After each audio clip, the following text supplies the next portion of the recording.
Hello everyone, welcome to my channel. This is Sinagstrology, and for today's reading, we're going to ask if Aespa's Karina and Jaewook actually broke up. So based on the news last time, they have broken up a few weeks after they announced that they are in a relationship. So I'm, as a nosy person, I want to know if they actually broke up or if it is just for publicity so that people will stop bashing and sending hate to Karina. So yeah, so basically Karina had a lot of, she received a lot of hate after announcing that. So let's see if they are actually together. So yeah, so for this reading, we're going to use the Cosmic Slumber Tarot and the Romance Angel Oracle cards, as well as some astro dice for confirmation. The structure of this reading will be, first we're going to ask the current energy between Karina and Jaewook, and then we're going to ask if they actually broke up, just like what stated in the news. And then we're going to look at their feelings for each other individually. We're going to read first Karina's feelings, and then next is Jaewook's feelings, and then the last one, we're going to see the future of their connection. So again, this is all alleged for entertainment purposes only, and yeah, let's move on with the video.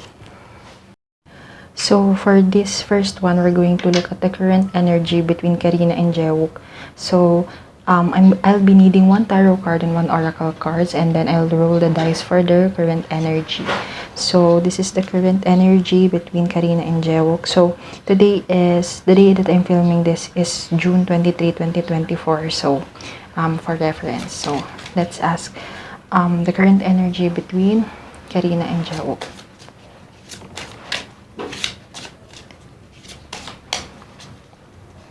I'll be needing one.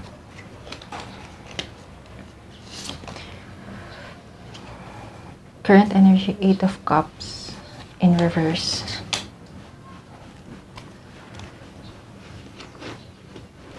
Then I'll be needing, I'll be reading reversals for both Oracle and Tarot. So, the current energy between Jaewook and Karina. Oops.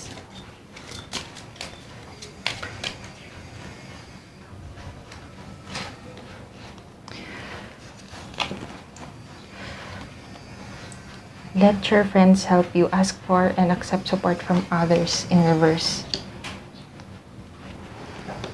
Let your friends help you.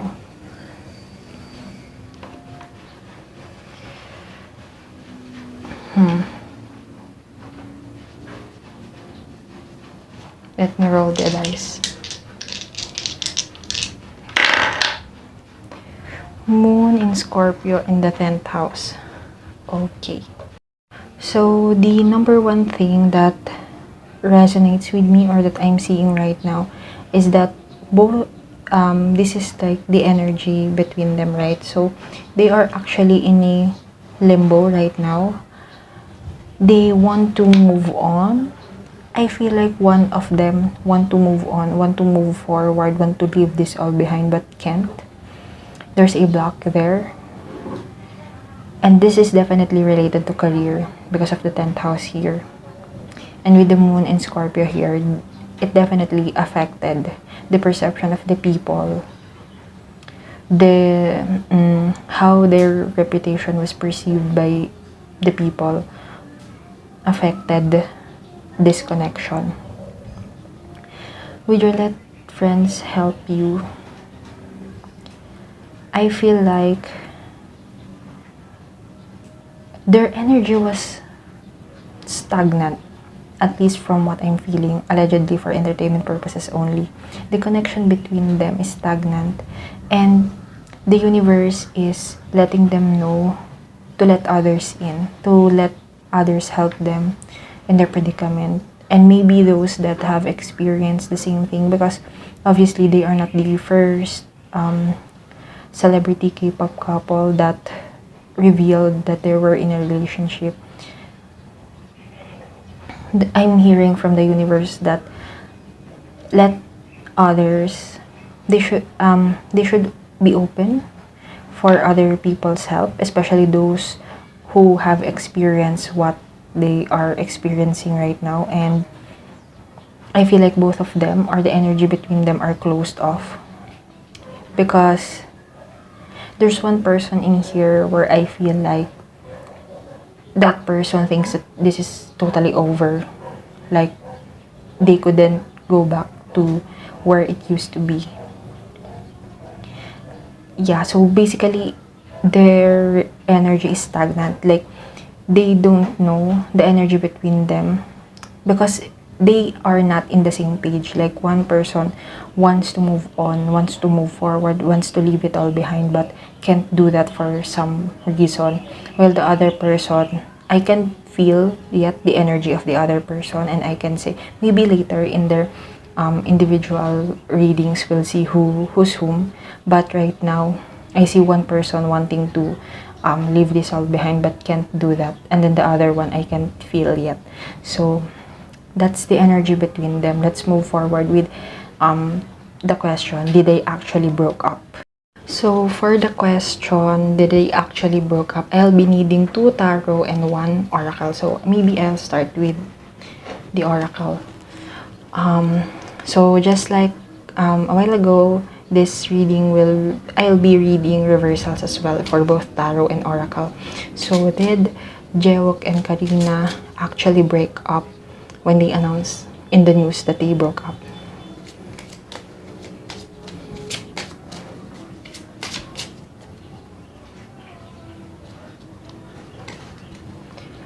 Did they actually broke up? Ooh. Playfulness to recapture romance. Allow your inner youthful spirit of fun to shine. Playfulness in the reverse. For the tarot, I'll be needing 2. Did Karina and Jaewook actually broke up? 1, 2, 3.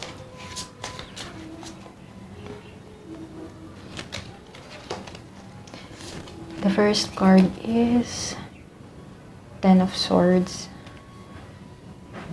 Ooh, there's 2 people here in reverse. And then another one.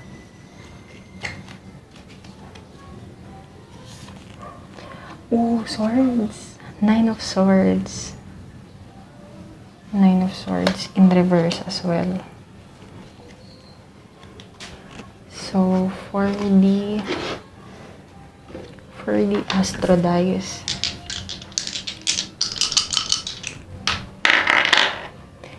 we have Neptune, first house, and Sagittarius.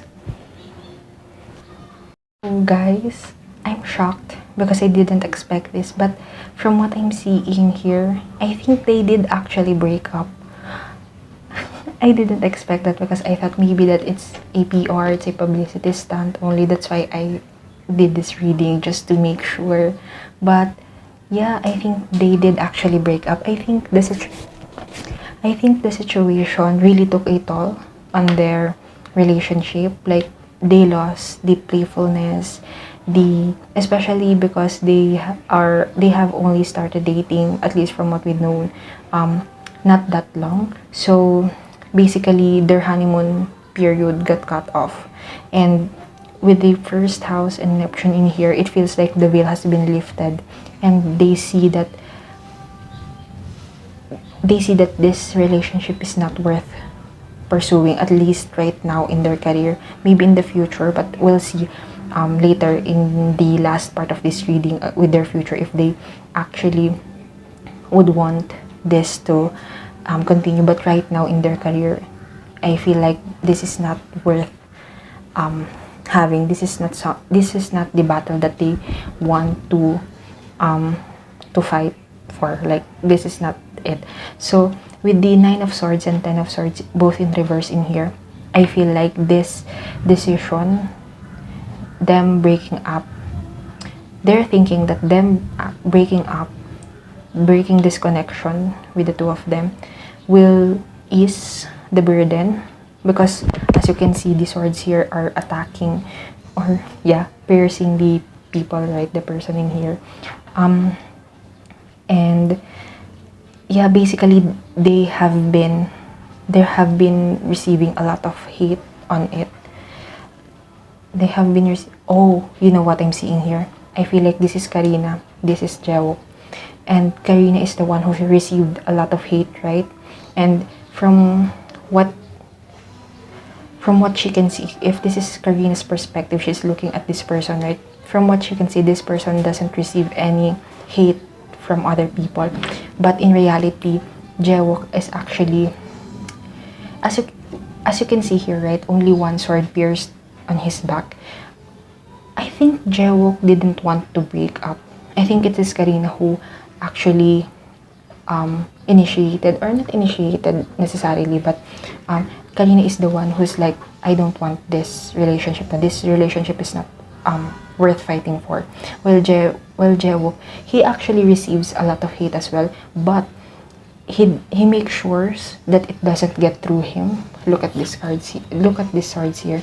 Only one pierced, and this one actually is like Karina breaking up. That's the only thing in this situation that actually hurt him. The other swords or the hate surrounding it doesn't really affect him, doesn't pierce through him. There's definitely hate in there, but it doesn't affect him.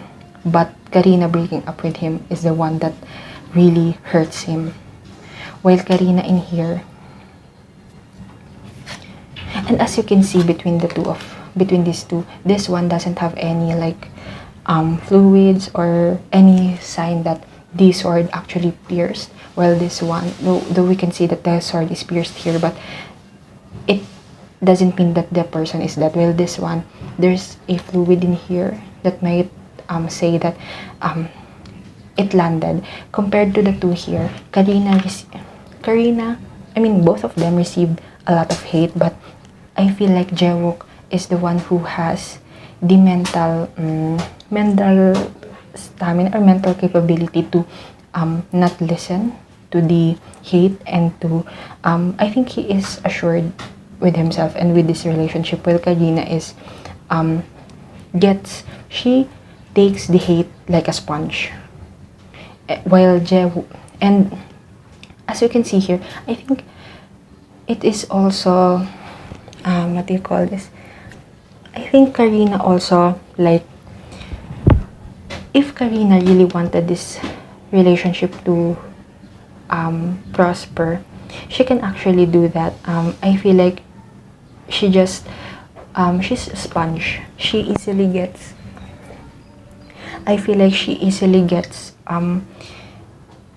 she feels the hate more thoroughly, but in this one, it is Karina who hurts Jaewook. So that's what I am hearing here. Yeah. So this is a surprise because they actually did broke up, allegedly for entertainment purposes only. But Karina decides, she decided that this relationship was not worth fighting for. She thinks that Jaewook doesn't experience the same hate that she is experiencing.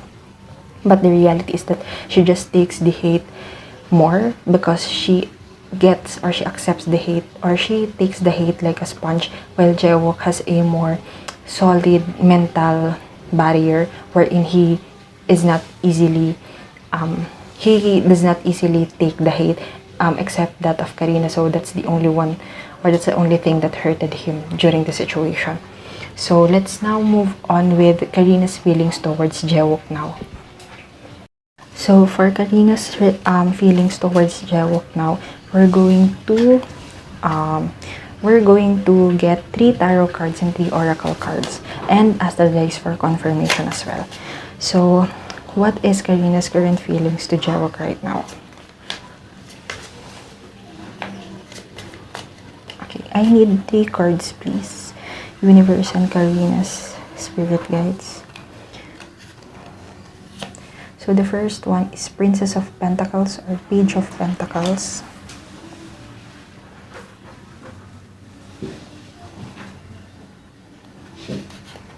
The second card is, oh, this is Karina. This is definitely Karina, the one who wants to move forward, wants to leave this all behind, but she can't. So, Eight of Cups.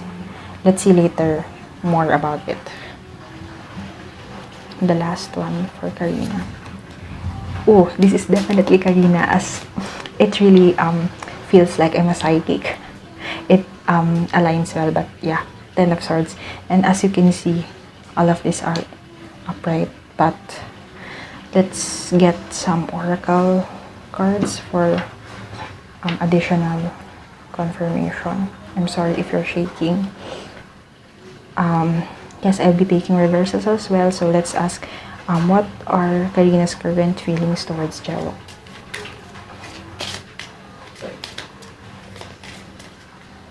I need 3 cards, please, universe. The first one, wedding. This situation involves marriage. Okay. Next one. Very soon, clearly decide what you want so that it comes to you now. Interesting. Okay. I'm picking up on something na. Last, please, universe. Thank you. It is safe for you to love, open your heart, to give and receive the biggest, the big best energy of all. No, the highest. I can read. Open your heart to give and receive the highest energy of all. Oh, okay. I think I know, I have an idea of what the universe wants to impart to Karina, but let's have Tita Astro Dice for confirmation.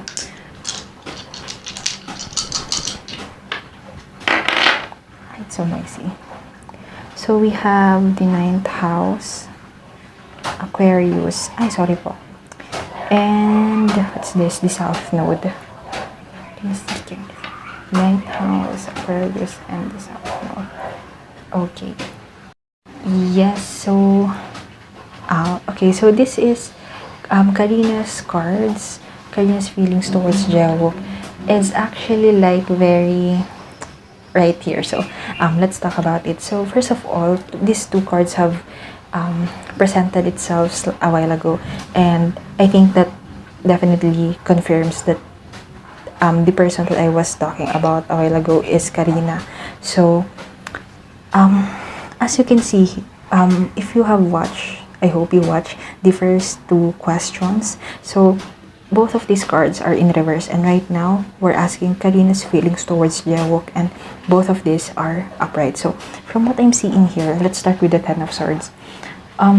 Karina definitely is seeing the truth. Like in the last reading, this is in reverse. Karina sees herself to be more, to receive more of the hate than Jaewook is. But this time, right now, at this time of this reading, she actually sees, her perspective actually changes. Like she sees that it's not only her, because I feel like back then, when the hate is coming, when they announce that they are in a relationship, she is more self-centered in a way that she thinks of what's happening to her, and she failed to think of how is Jaewook receiving this situation as well, or how Jaewook receives the hate, or if he even receives the hate in her perspective. So she definitely gets clarity about that. I know that this card, Ten of Swords, has a different meaning when you're going to read this in what it was meant to be, like Ten of Swords, but I'm basing this on my intuitive hits, on what I'm seeing in my mind's eye while doing this. So the Eight of Cups here, I think these 2 are in line with each other, and then this one is, we're going to talk about later. But Karina, as I mentioned before, the current energy of them is different, because one person wants to leave but can't leave, wants to leave this all behind but can't do that, while the other one is a bit stagnant. And as we can see here, it is in upright. So I feel like Karina is the one who really wants to leave, who wants to leave this behind, who don't want this to continue na. But with the very soon here, clearly decide what you want so that it comes to you right now. I feel like she's very indecisive. She wants to leave this all behind. She wants to leave the relationship behind. She wants to forget about it, but for some reason she can't. And I burp. So that's a confirmation if you believe in that, but I kind of believe it na because of karmic DF, but yes. So anyway, she wants to leave this one. Basically, what's happening in Karina's mind is her heart and her mind is battling each other. Her mind wants her to leave this all behind, to just focus on, as we can see here, the earth, right? So she's from the water, from the emotion, from the love, going to stability, to earth, which she feels like both of them are still like new to this game. Especially she feels like they are not yet financially secure and stable in their career, that they could broke, or they could sabotage their career in that way, because from her, the hate that she got really got into her. Like, she takes that personally, and so she's choosing to leave the emotions behind and instead focused on her stability.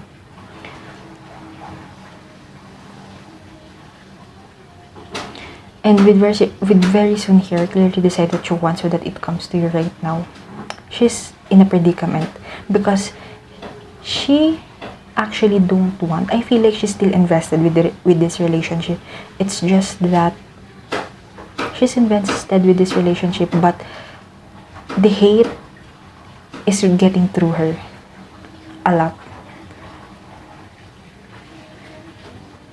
And she feels like she's new to this industry, yet she can't fuck this up, basically.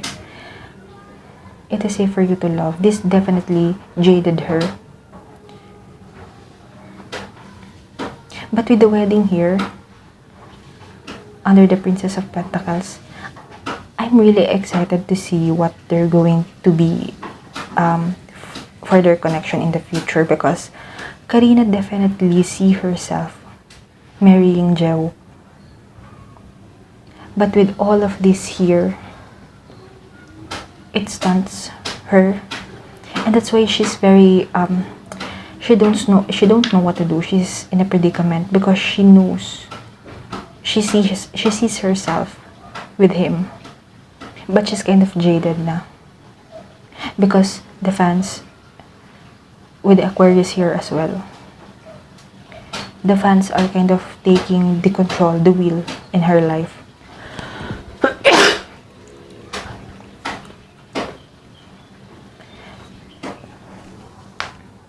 And I feel like Karina's really connected, or she sees herself with Jaewook, because I think they have either a past life or past connection together, because this is a familiar feeling to her. She's comfortable in this relationship.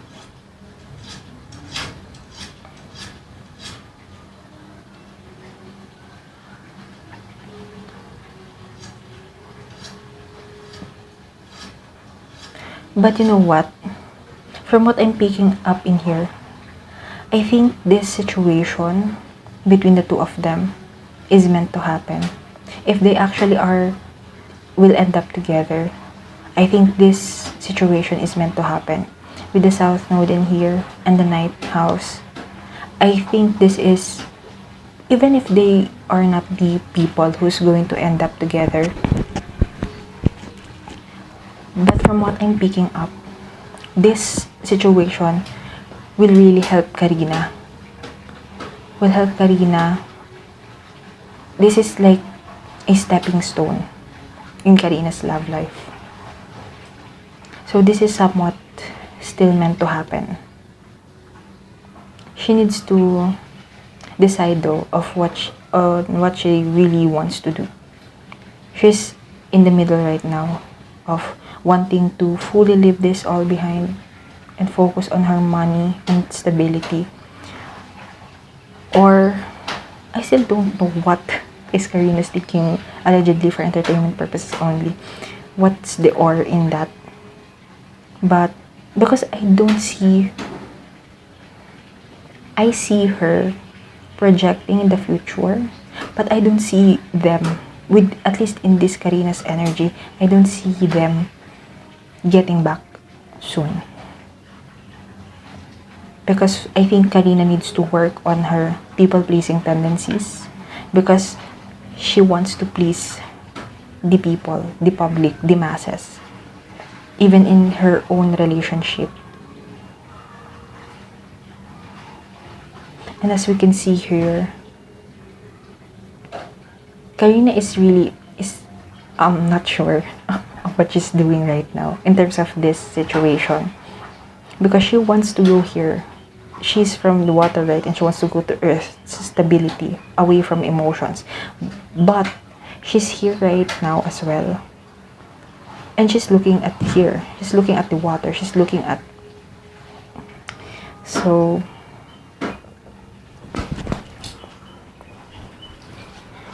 this definitely took a lot on her. Is he her first love? I don't think this is the first time that Karina falls in love, but I feel like Jaewook really left something on her. He's really like, I don't know, I kept seeing this. I feel like she really sees him as someone she will marry and will grow old together. That's why she can't pass through this. She can't decide whether to leave this behind or not. Because she wants to be with him, but she also wants to please the people. She don't like receiving hate. I think Karina is a people pleaser, allegedly for entertainment purposes only. She don't know what to do because she don't know who to listen to, the people or herself, the people or her heart, because those two have different answer or different things that they want. So let's now move on to read Jaewook's reading, because I'm now really curious on what he's feeling, because his energy was very lively. I can, at least in the first two readings, it's more of Karina. Karina's energy is very loud in there. So let's see Jaewook's feelings towards Karina right now. So same to Karina's reading, we're going to look at Jaewook's current feelings to Karina. So we're going to get 3 tarot and 3 oracle cards. So Jaewook's current feelings towards Karina.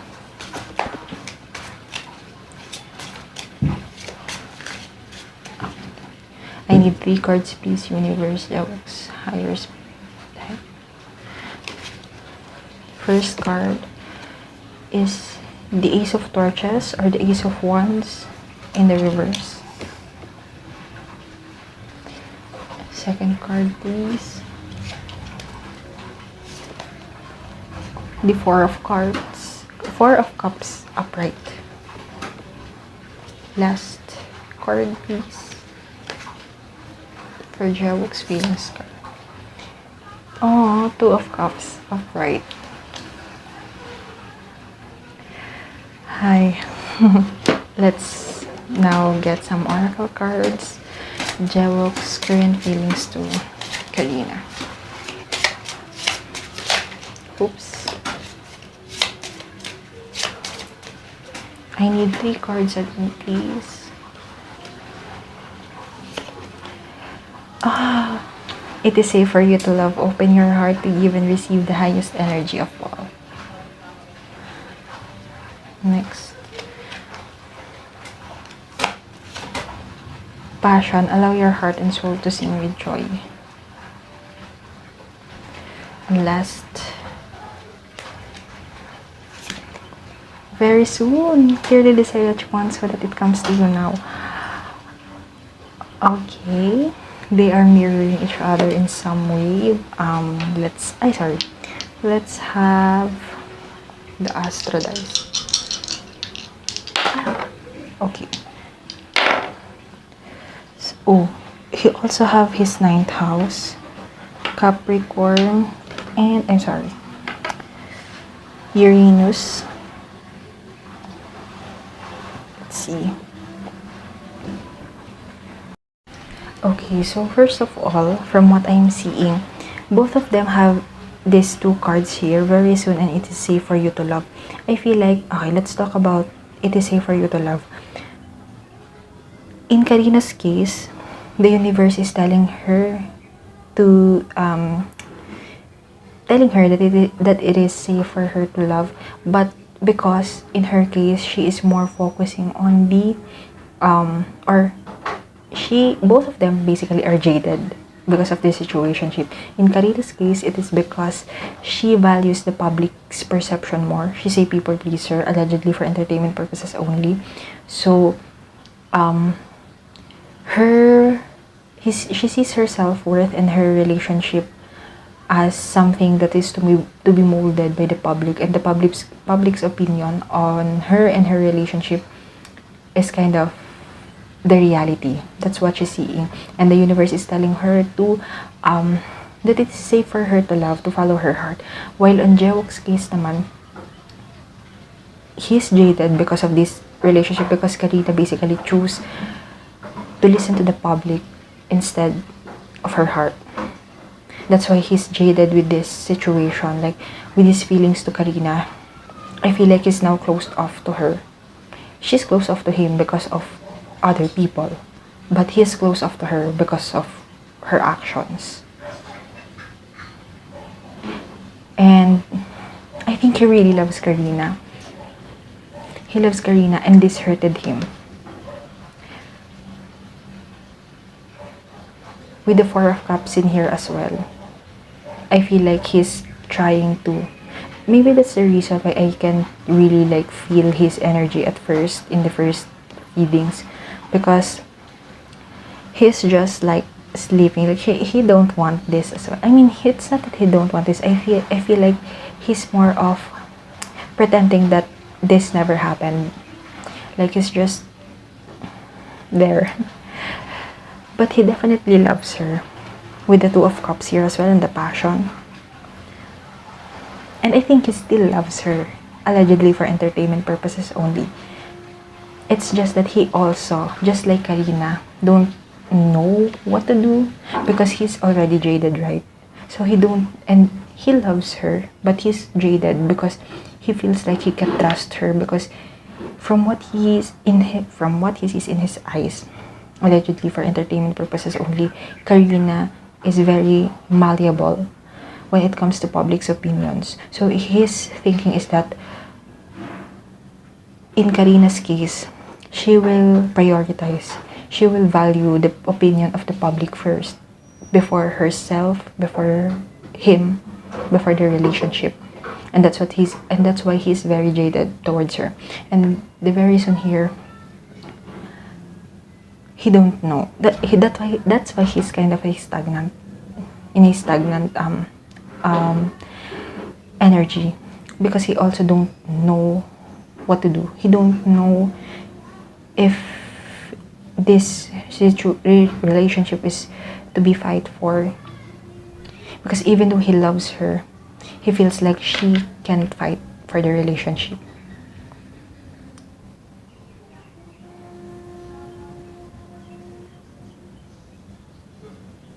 He's basically losing, he loves her, but he's losing his fire, his desire for her because of this. I feel like what Karina did, Karina choosing the public over the relationship, really left a bad taste in his mouth.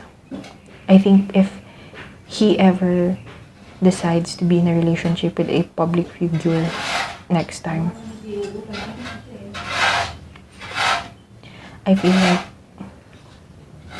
he's going to be really jaded.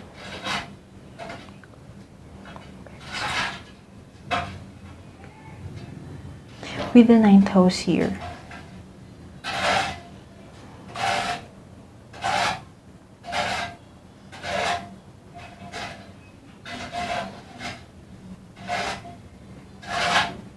He's definitely now looking at this in a matter-of-fact way.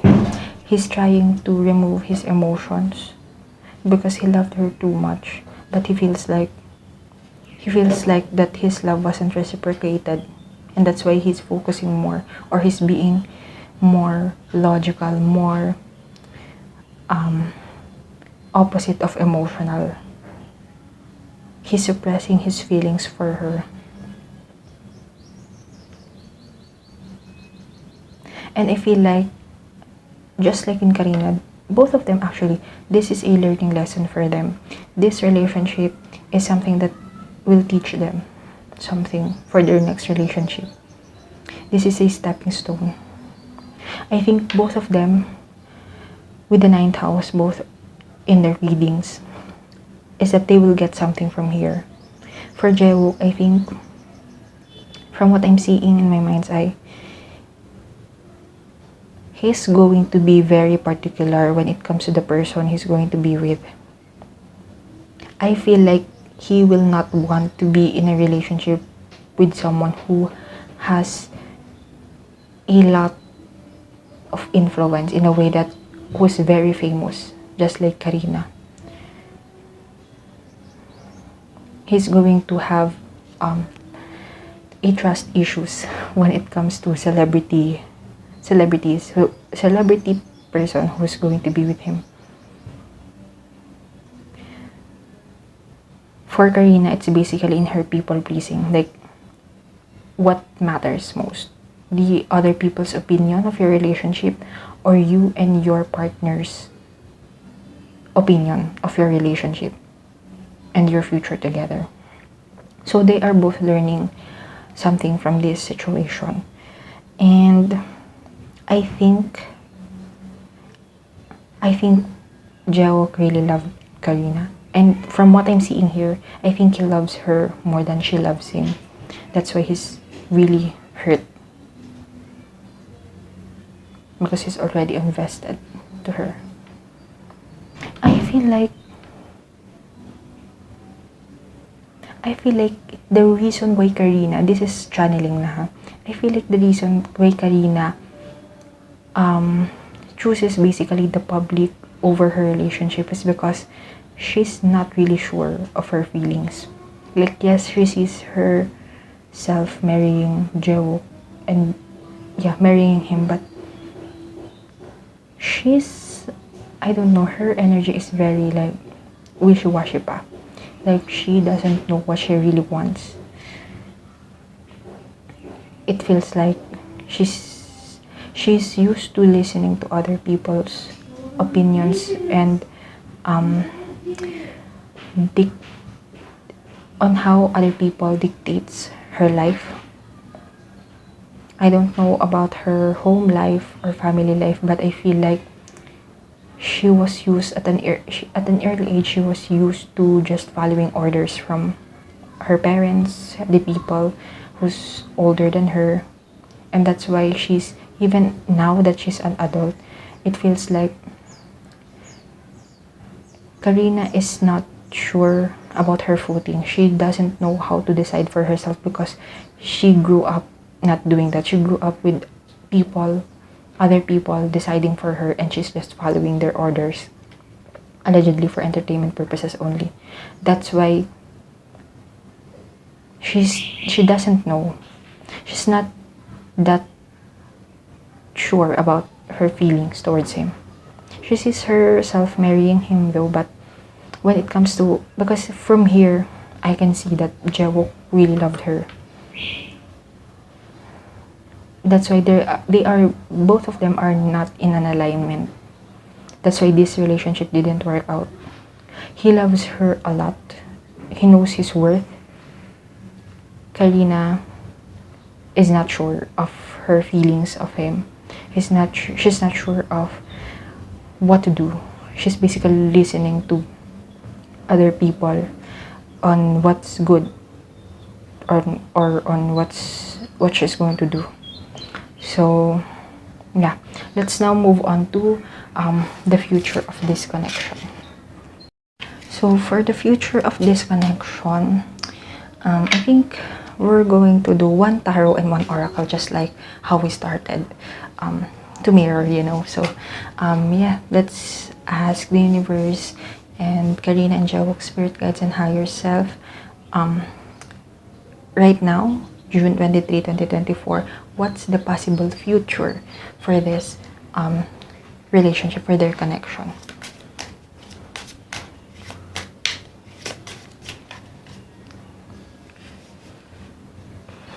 I need one card. Oh, Princess of Pentacles, Page of Pentacles. Ay, sorry. Sorry. Oops. Sorry, I won't. Page of Pentacles. And then we have, the question again is, based on this time, the possible or the future of this connection.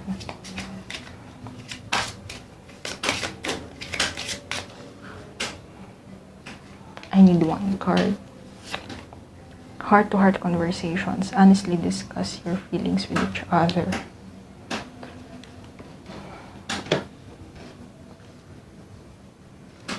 Sorry. Then we have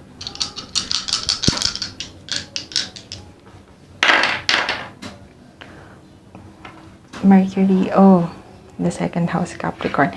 So this actually fits the card. We have Mercury here, and then we have heart-to-heart conversations. We have the second house of material possessions and wealth, and we have Princess of Pentacles or Page of Pentacles in reverse. And we also have Capricorn. So based on right now, based on today, June 23, 2024, based on their current reality, I feel like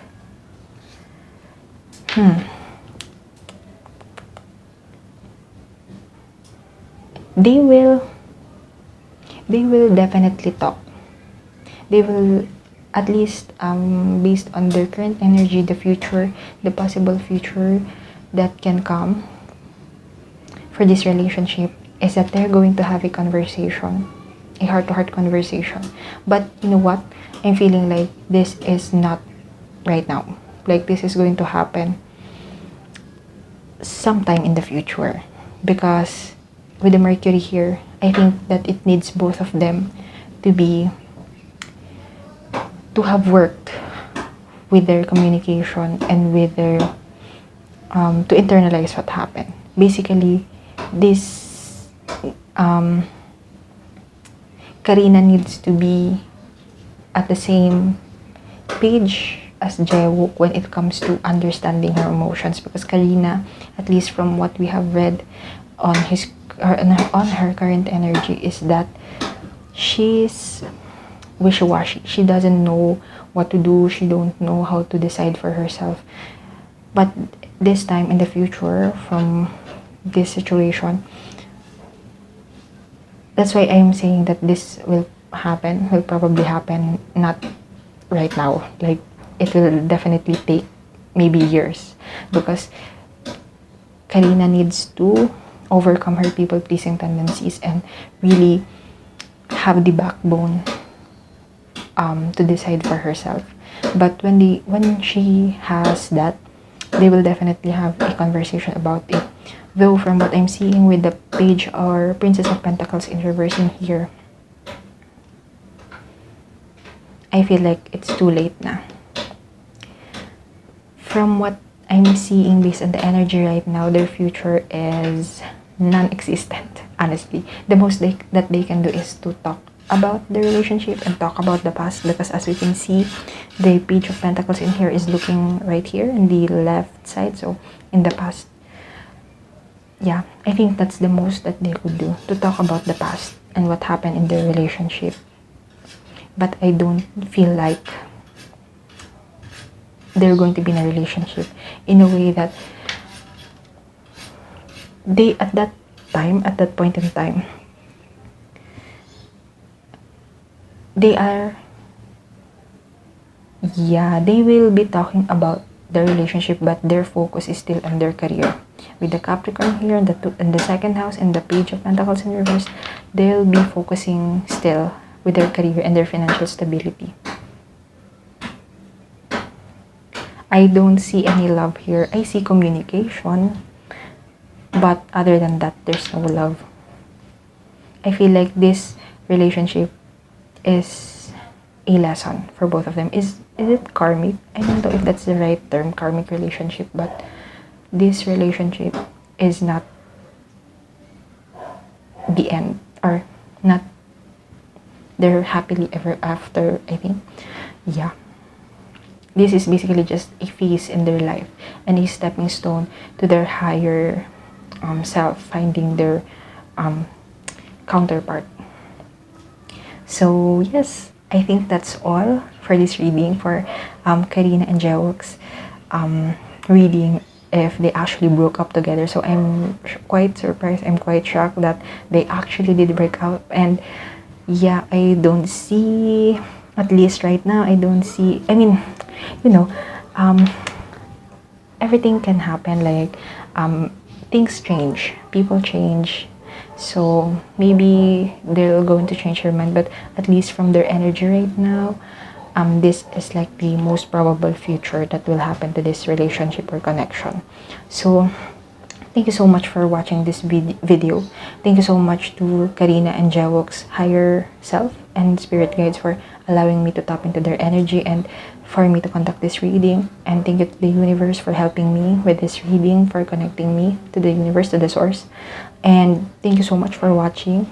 If you have a request, or if you want me to read others, whether it's K-pop, non-K-pop, hard readings, comment it down below. And yeah, I plan to do more of this, and I'm basically just following what my gut says and what my interest at the moment is. So I'm definitely taking notes. And yes, don't forget to click like this button, click like if you like this video, and subscribe if you felt called to.